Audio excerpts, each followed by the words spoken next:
dalam mata pelajaran Ilmu Pengetahuan Alam. Pada pertemuan kita kali ini, kita akan melanjutkan materi pada bab 4, suhu dan kalor. Dan kali ini kita akan membahas tentang kalor dalam kehidupan. Anak-anakku sekalian, coba perhatikan gambar yang ada pada slide ini.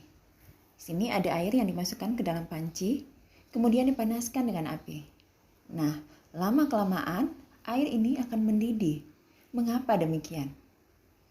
Ya, karena ada energi kalor dari api kompor mengenai permukaan panci, kemudian mengalir ke air sehingga air ini menjadi mendidih. Pernahkah kamu membuat susu panas? Nah, ketika suhu masih panas dan kamu meletakkannya di atas meja tanpa ditutup, maka lama-kelamaan susu dalam gelas tersebut akan dingin. Kenapa demikian? Ya, karena kalor dari susu mengalir ke lingkungan. Ya, kalor mengalir dari benda yang bersuhu tinggi ke benda yang bersuhu rendah. Kalor merupakan salah satu bentuk energi yang satuannya adalah joule. Nah, dalam bidang gizi, satuan dari kalor adalah kalori. Dan 1 kalori setara dengan 4,2 joule. Sedangkan 1 joule setara dengan 0,24 kalori. Anak-anakku sekalian, ada 2 pengaruh kalor dalam kehidupan sehari-hari yang akan kita bahas pada hari ini. Yaitu, pertama, kalor dapat mengubah suhu benda, dan yang kedua, kalor dapat mengubah wujud suatu benda. Kita mulai dengan kalor dapat mengubah suhu benda. Anak-anakku sekalian, yang perlu kalian ingat bahwa semakin besar massa benda, maka kalor yang diperlukan untuk menaikkan suhu benda semakin besar. Kemudian semakin besar kenaikan suhu, maka kalor yang dibutuhkan juga semakin besar. Dan kalor yang digunakan untuk menaikkan suhu benda bergantung pada jenis benda tersebut. Hubungan kalor dengan suhu benda bisa dinyatakan dengan rumus sebagai berikut. Jumlah kalor sama dengan massa zat kali kalor jenis zat kali perubahan suhu. Di mana kalor jenis suatu zat adalah banyaknya kalor yang dibutuhkan untuk menaikkan suhu 1 gram zat sebesar 1 derajat Celcius. Karena massa zat kali kalor jenis sama dengan kapasitas kalor, maka persamaan tadi dapat juga ditulis sebagai berikut.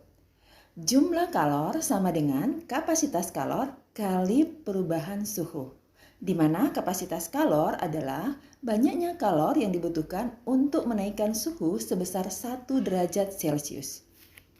Untuk lebih memahami lagi tentang rumus daripada kalor ini, maka kita akan membahasnya lewat soal. Ani akan memasak air.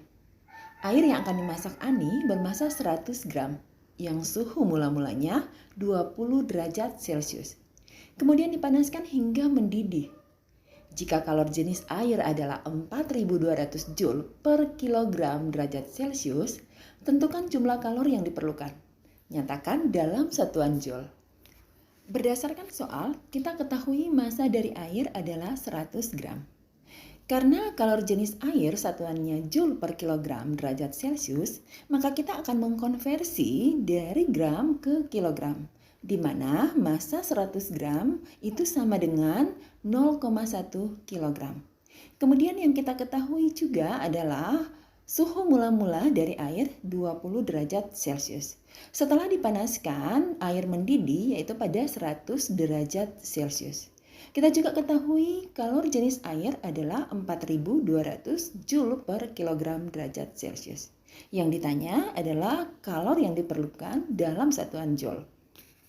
Jadi, jumlah kalor yang diperlukan adalah massa zat 0,1 kali kalor jenis air 4.200 kali perubahan suhu yang adalah 80 diperoleh dari 100 kurang 20 menjadi 420 kali 80 hasilnya 33.600 joule.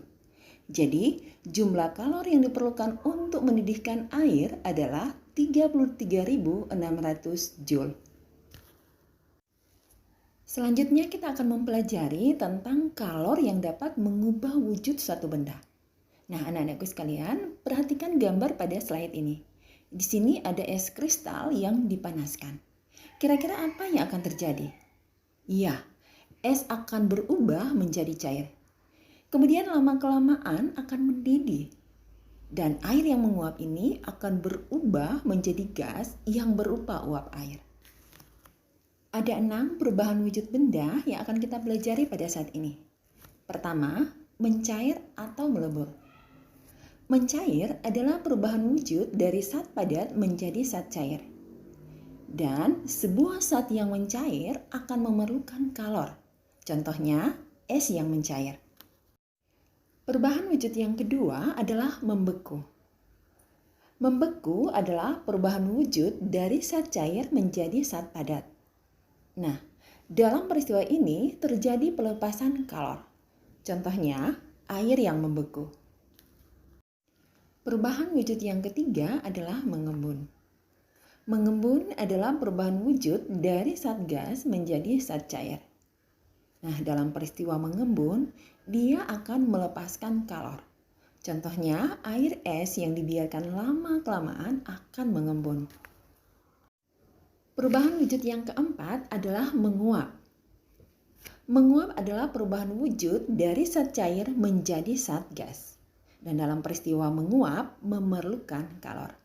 Contohnya, air yang dipanaskan terlalu lama akan menguap. Selanjutnya, perubahan wujud yang kelima adalah menyublim.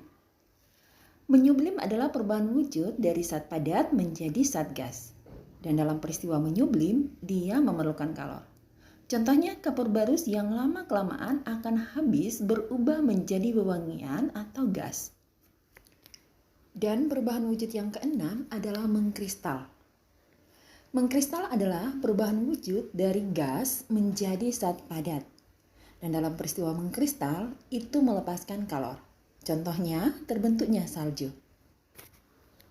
Anak-anakku sekalian, yang perlu kalian pahami adalah zat yang mengalami perubahan wujud tidak akan mengalami perubahan suhu. Lalu, bagaimana zat dapat mengalami perubahan wujud? Nah, pada saat zat berubah wujud, terdapat kalor laten. Jadi, kalor laten digunakan untuk berubah wujud, tidak untuk kenaikan suhu sebuah benda. Berikut ini adalah kalor yang dibutuhkan benda yang mengalami perubahan wujud, atau dikenal dengan kalor laten. Di mana kalor yang dibutuhkan atau dilepaskan sama dengan massa zat kali kalor lebur atau kalor beku. Atau kalor yang dibutuhkan atau dilepaskan sama dengan massa zat kali kalor uap atau kalor embun. Berikut ini adalah grafik antara kalor dan suhu pada proses pemanasan es hingga menjadi uap air. Selanjutnya kita akan membahas tentang asas Black. Nah, anak-anakku sekalian, pernahkah kalian mandi dengan menggunakan air hangat? Bagaimana air hangat itu dibuat? Ya, tentu dengan mencampur air yang biasa dengan air panas. Tahukah kalian bahwa peristiwa ini merupakan contoh dari peristiwa asas Black? Anak-anakku sekalian, kita sudah pelajari sebelumnya bahwa kalor merupakan energi yang dapat berpindah dari suhu yang tinggi ke suhu yang rendah. Dan hukum kekekalan energi panas ini pertama kali dirumuskan oleh Joseph Black. Nah, Joseph Black sendiri merumuskan perpindahan kalor antara dua benda yang membentuk suhu termal adalah besar kalor lepas itu sama dengan besar kalor yang diterima. Untuk dapat memahami lebih baik lagi tentang asas Black ini, maka kita akan membahasnya lewat soal. Pada sore hari, Ana ingin meminum air hangat, karena saat itu ia kedinginan. Ana membuat air hangat dengan 1 gelas berisi air dingin dengan massa 200 gram pada suhu 20 derajat Celcius. Dicampurkan dengan air panas bermassa 100 gram pada suhu 80 derajat Celcius. Jika gelas dianggap tidak menerima kalor, berapakah suhu campuran dari air panas dan air dingin tersebut? Berdasarkan soal, kita ketahui bahwa massa dari air dingin adalah 200 gram, serta massa dari air panas adalah 100 gram. Kemudian kita ketahui juga suhu pada air dingin adalah 20 derajat Celcius dan suhu pada air panas 80 derajat Celcius.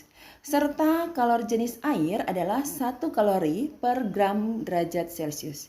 Yang ditanya adalah suhu campuran dari air tersebut. Berdasarkan asas Black bahwa kalor yang dilepas sama dengan kalor yang diterima. Di mana kalor yang dilepas itu massa daripada air dingin yang adalah 200 kali dengan kalor jenis air yang adalah 1, kemudian kali dengan perubahan suhu di mana suhu air panas dikurang dengan suhu campuran. Itu sama dengan kalor yang diterima, yaitu massanya, massa pada air panas adalah 100 kali kalor jenis adalah 1 kali dengan perubahan suhu, yaitu suhu campuran kurang dengan suhu air dingin. Kita dapati pada kalor lepas yaitu 200 kali 1 kali 80 sama dengan 16.000 kurang 200 kali kalor campuran atau TC. Jadi 200 TC.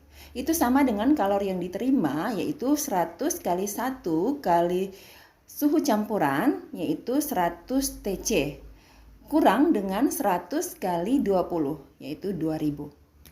Untuk memudahkan kita dalam perhitungan, maka kita akan memisahkan yang hanya angka saja dengan angka yang akan dikali dengan suhu campuran atau TC. Di mana kita dapati 16.000 tambah 2.000 itu sama dengan 18.000. Sama dengan 100 TC tambah 200 TC sama dengan 300 TC. Maka kita dapati bahwa suhu campuran atau TC adalah 18.000 bahagi 300 sama dengan 60. Jadi suhu campuran air adalah 60 derajat Celcius. Demikianlah pembahasan kita kali ini, semoga bisa dipahami dengan baik. Kita akan bertemu kembali pada pembahasan berikut tentang perpindahan kalor. Sampai jumpa.